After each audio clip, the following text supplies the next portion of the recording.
Still ahead here on 3TV News at 9. Trouble in paradise? How the foreclosure crisis could mean more affordable homes for you in previously unattainable parts of town. That's coming up in tonight's 9 p.m. Extra.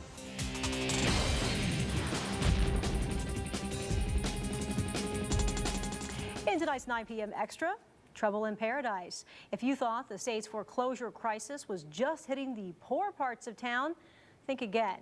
As we have learned, even the most affluent parts of town are not immune. You might say it's the sign of the times, especially in Arizona. The foreclosure notice hanging in front of a house. It's a sorry chapter in the state's real estate market. But now there's a new kid on the block, or a new zip code, that is. One lots of people never expected to see. Paradise Valley. We had 25 foreclosed on in the first quarter of 2010. In 2009, there were only 10. Dr. Jay Butler tracks the real estate market in Arizona, and while this Tony town may have trailed in foreclosures in the first quarter of 2009, by the end of the year, it had the dubious distinction of having a sizable number of homes lost. There were 429 foreclosures.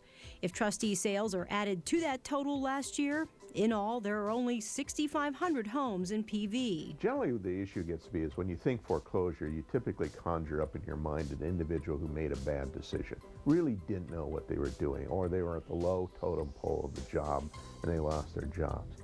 But when you talk luxury homes, you're talking high-end paying jobs, you're paying fairly sophisticated individuals and other things. So there's a little bit different image in this particular standpoint. Image aside, lots of people in Paradise Valley have been suffering just like those in the rest of the country. According to Dr. Butler, failed businesses, lost bonuses, and money woes have caught up with the town.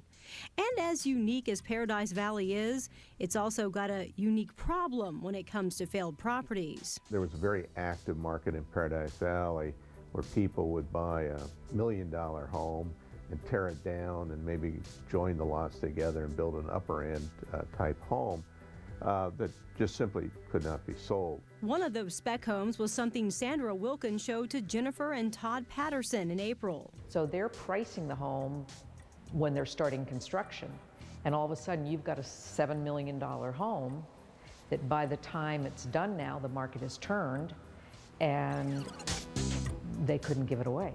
Wilken says the prices in Paradise Valley were indeed out of sight. But now the house, which still has its for sale sign in front, is in escrow for $3.5 million. It's deals like that which have prompted people who might normally not have looked in Paradise Valley to see if they couldn't be happy there. You know, the deals we're seeing are fantastic, and we actually want to try to be, take advantage of one of those deals if we can, yeah. Sandra Wilken sees that attitude and a change in how banks are pricing foreclosures as reason PV might start to recover. The market is turning.